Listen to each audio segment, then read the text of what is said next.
Hello everyone, তোমরা দেখছো Technopedia live. আমি রয়েছি তোমাদের সঙ্গে সৌরভ।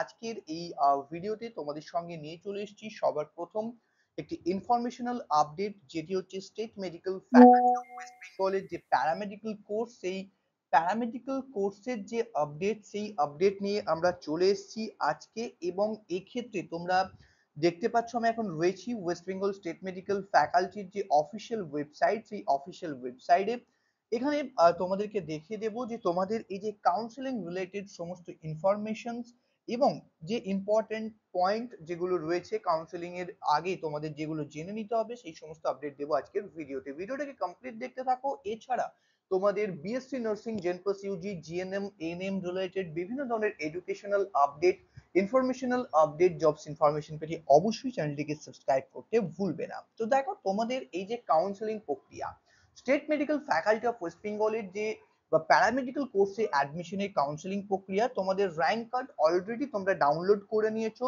30শে আগস্ট তোমাদের র্যাঙ্ক পাবলিশ হয়ে গেছে। প্রথমেই কংগ্রাচুলেশনস যারা এক্ষেত্রে গুড র্যাঙ্ক করেছো, বা যাদের গুড র্যাঙ্ক হয়নি, বেটার লাক নেক্সট টাইম। আমরা পরবর্তীতে আবারও বিভিন্ন কোর্সের আপডেট তোমাদেরকে দেব, so don't worry about it. এবং এই ক্ষেত্রে তোমাদের সবার প্রথম যেটা আমি আসতে চাইবো, যে তোমাদের র্যাঙ্ক কার্ড পাবলিশ হয়ে গেছে, এর পরবর্তী স্টেপ কি রয়েছে। নেক্সট স্টেপ তোমাদের যেটা রয়েছে সেটি হচ্ছে তোমাদের এক্ষেত্রে অনলাইন রেজিস্ট্রেশন প্রক্রিয়া। তোমাদেরকে অনলাইনে রেজিস্ট্রেশন করতে হবে ফর কাউন্সেলিং, যেটি কিন্তু অলরেডি স্টার্ট হয়ে গেছে 30শে আগস্ট থেকে। এবং তোমাদের যে অফলাইন মানে কাউন্সেলিংটা, তোমাদের বেসিক্যালি অফলাইন ফিজিক্যাল কাউন্সেলিং হতে চলেছে, যেটি তোমাদের শুরু হতে চলেছে এক্ষেত্রে 6 তারিখ, সেপ্টেম্বরের 6 তারিখ থেকে এটি তোমাদের স্টার্ট হতে চলেছে। তোমাদের কাউন্সেলিং রিলেটেড গুরুত্বপূর্ণ নোটিশ, সেটি তোমাদেরকে দেখাবো। তোমাদের র্যাঙ্ক কার্ড পাবলিশ হয়েছে সেই দিনই এই নোটিশটা পাবলিশ হয়ে গেছে। তোমাদের এই কাউন্সেলিং এর যে ভেন্যু, যেটি কিন্তু সকাল 9টা থেকে স্টার্ট হতে চলেছে 6 September at the office of the state medical faculty of West Bengal. এক্ষেত্রে address 14C, Beleghata main road, Kolkata 85। এটি কিন্তু তোমাদের হতে চলেছে। এখানে কিন্তু সমস্ত ধরনের যে government, private, affiliated, non medical college, সমস্ত জায়গাতে তোমাদের এই যে কাউন্সেলিং, সবকিছু এক জায়গাতেই এই কাউন্সেলিং প্রক্রিয়াটা তোমাদের সম্পন্ন হবে। এবং তোমাদের রেজিস্ট্রেশন, প্রথম কাউন্সেলিং এ তোমাদের পার্টিসিপেট করতে গেলে সবার প্রথম তোমাদের যেটি করতে হবে, সবার প্রথম তোমাদের কাজ সেটি হচ্ছে যে তোমাদেরকে একটা অনলাইনে রেজিস্ট্রেশন করতে হবে। তো তুমি যে কাউন্সেলিং করতে চাইছো তার জন্য অনলাইনে রেজিস্ট্রেশন করতে হবে। এখানে তোমরা এই অফিসিয়াল ওয়েবসাইটে গিয়ে সেই রেজিস্ট্রেশনটা কিন্তু তোমরা লগ ইন করে নিতে পারবে। অ্যাপ্লিকেন্ট লগ ইন, সেখানে গিয়েই তোমরা এই রেজিস্ট্রেশন প্রক্রিয়াটা সম্পন্ন করতে পারবে। এবং এক্ষেত্রে তুমি যে রেজিস্ট্রেশনে পার্টিসিপেট করছো তার জন্য পার্টিসিপেশন ফিস হিসাবে 100 টাকা তোমাকে পেমেন্ট করতে হবে, এবং এই পেমেন্টের রিসিপ্টটা ডেফিনেটলি তোমার সাথে রাখতে হবে, কারণ এটা পরবর্তীতে তোমাদের প্রয়োজন পড়বে। এবার দেখো, তোমাদেরকে যেটা বলবো যে তোমাদের এই যে কাউন্সেলিং প্রক্রিয়া কতদিন চলবে, এই রিলেটেড তোমাদেরকে দেখো একটা গুরুত্বপূর্ণ পয়েন্ট রয়েছে। এবং অনলাইনে ডকুমেন্টস ভেরিফিকেশন, এটা কিন্তু সবার জন্য ম্যান্ডেটরি, এটা মিস করবে না। যদি মিস করো তার জন্য কি স্টেপ রয়েছে তোমাদেরকে বলছি। এবং এখানে দেখো তোমাদের যে the above candidate or their authorized representatives who will be absent or fail to respond immediately after announcing their rank at the time of counseling will get the opportunity of counseling against available seat at the time of their appearance, but must be before the closing time of the last day। অর্থাৎ তোমাদের counselling এর last day কবে, সেটা হচ্ছে 15 September.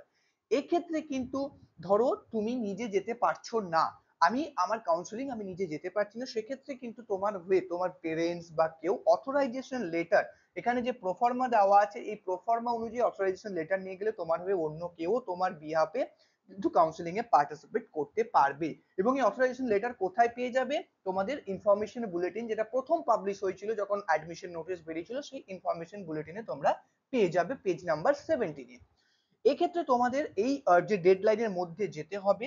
এবং যদি তুমি miss করে যাও, যে তুমি হয়তো প্রথম দিকে যাওনি, তোমার র্যাঙ্ক প্রথম দিকে মিস করে গেলে, 15 তারিখের মধ্যে গেলে যে অ্যাভেলেবেল সিট থাকবে সেই অনুযায়ী কিন্তু তুমি একটা চান্স পেয়ে যাবে। এর পরবর্তীতে যেটা রয়েছে তোমাদের 10+, এখানে তোমাদের ডকুমেন্টস কি কি তোমাদেরকে নিয়ে যেতে হবে, সেই ডকুমেন্টস গুলো কিন্তু তোমাদেরকে দেখো, কাউন্সিলিং এর জন্য তোমাদেরকে যেটা নিয়ে যেতে হবে, অরিজিনাল এবং সেলফ অ্যাটেস্টেড জেরক্স কপি। কি কি? উচ্চ মাধ্যমিকের marksheet, original and update category certificate যাদের ক্ষেত্রে এলিজিবল, এবং তার সঙ্গে সঙ্গে তোমার যে ডিমান্ড ড্রাফট যেটা থাকবে, সেই ডিমান্ড ড্রাফটের পিছন সাইডে কিন্তু তোমাকে কন্ট্যাক্ট নাম্বার এবং তোমার নাম যেটা মেনশন করতে হবে, তোমার র্যাঙ্ক কার্ড যেটা তুমি ডাউনলোড করেছো, অনলাইন অ্যাপ্লিকেশন ফর্ম যখন তুমি ফর্ম ফিল আপ করেছিলে সেই অনলাইন অ্যাপ্লিকেশন ফর্মটা, আর এই যে তুমি কাউন্সিলিং এর জন্য 100 টাকা পেমেন্ট করলে, আমি আগেই বললাম এটা রেখে দিতে, এটা কিন্তু তোমাদেরকে আপডেট করতে হবে। এবং এক্ষেত্রে যদি কেউ অনলাইনে ডকুমেন্টস আপলোড করোনি, তাদের ক্ষেত্রেও একটা স্কোপ রয়েছে। তারাও কিন্তু, তাদেরকে বলবো সমস্ত অরিজিনাল ডকুমেন্টস এবং তোমাদের সেলফ অ্যাটাস্টেড জেরক্স কপি সঙ্গে করে নিয়ে যেতে, বাট আমি প্রেফার করব অনেকটা টাইম রয়েছে, এর মধ্যে তোমরা অনলাইনে ডকুমেন্টস ভেরিফিকেশন প্রসেসটা প্রত্যেককে কমপ্লিট করে নিতেই পারো। এবং এক্ষেত্রে তোমাদের কিন্তু ভর্তি প্রক্রিয়ার জন্য, অর্থাৎ তুমি যদি অ্যালোটেড হও, তো সিট অ্যালটমেন্ট পাওয়ার পর তোমাকে কিন্তু 20,000 টাকা পেমেন্ট করতে হবে এবং তার সঙ্গে সঙ্গে এক্সট্রা 800 টাকা, অর্থাৎ টোটাল 20,800 টাকা তোমাকে কিন্তু পেমেন্ট করতে হবে, যেটা তুমি ক্যাশে পেমেন্ট করতে পারো বা ডিমান্ড ড্রাফটের মাধ্যমে পেমেন্ট করতে পারো। যদি কেউ ডিমান্ড ড্রাফটে পেমেন্ট করো, সেক্ষেত্রে কিন্তু state medical faculty of West Bengal payable at Kolkata, এই নামে তোমাদেরকে ডিমান্ড ড্রাফটটা করতে হবে। সো এক্ষেত্রে এই জিনিসটা রয়েছে তোমাদের ডিটেলস প্রসিডিওর, 6 তারিখ থেকে স্টার্ট হতে চলেছে। এবং এক্ষেত্রে তোমাদের র্যাঙ্ক, কার কেমন র্যাঙ্ক হয়েছে যারা ভিডিওটি দেখছো for state medical faculty of West বেঙ্গলে, তাদের এক্ষেত্রে কিন্তু অবশ্যই জানাতে ভুলবে না যে তোমাদের কেমন কি র্যাঙ্ক হয়েছে। এবং দেখো তোমাদের আরো যে বিষয়টা রয়েছে, তোমাদের কলেজে এনরোলড ইনস্টিটিউটে এক্ষেত্রে অ্যাডমিশনের জন্য তোমাদেরকে রিপোর্টিং রয়েছে 23শে সেপ্টেম্বর, তোমাদেরকে সেক্ষেত্রে রিপোর্ট করতে হবে অ্যালোটেড ইনস্টিটিউটে। 15 তারিখ অবধি তোমাদের টোটাল কাউন্সিলিং প্রক্রিয়াটা সম্পন্ন হচ্ছে, তারপর 23 তারিখে এটা দেওয়া হয়েছে। এবং এখানে খুব বড় বড় করে দেখো তোমাদের নোটিশে কিন্তু অ্যাড্রেসটা দিয়ে দেওয়া হয়েছে, ডেফিনেটলি এই অ্যাড্রেসে তোমাদেরকে যেতে হবে ফর ফিজিক্যাল অফলাইন কাউন্সিলিং। তো এই ক্ষেত্রে স্টেট মেডিকেল প্যারামেডিকেলের স্টেট মেডিকেল ফ্যাকাল্টির যে ডিটেলস প্যারামেডিকেল কোর্সের জন্য কাউন্সেলিং এর সমস্ত প্রসেসটা আশা করি বোঝা গেছে। কারো যদি কোনো জায়গায় কোনো কোয়েশ্চেন্স থাকে, ডেফিনেটলি কমেন্ট সেকশনে মেনশন করে জানাবে। এবং সব থেকে বড় কোয়েশ্চেন্স অনেকের যেটা রয়েছে, জিএনএম এনএম 2024 এর রেজাল্ট খুব তাড়াতাড়ি যেটি পাবলিশ হতে চলেছে, সমস্ত আপডেট কিন্তু আমাদের অফিসিয়াল ওয়েবসাইটে তোমরা পেয়ে যাবে। সো এক্ষেত্রে যে সমস্ত ক্যান্ডিডেট প্যারামেডিকেলে রয়েছে বা যারা জিএনএম এনএম জেনপাল সিজি এই সমস্ত ব্যাপারে জানতে চাইছো, চ্যানেলটাকে সাবস্ক্রাইব করে রাখো, সমস্ত আপডেট তোমরা কিন্তু টাইম টু টাইম পেয়ে যাবে। আজকের জন্য এটুকুই, আবার দেখা হচ্ছে নতুন কোনো ভিডিও নিয়ে, ততক্ষণ প্রত্যেককে দেখতে থাকো Technopedia live, the way of learning.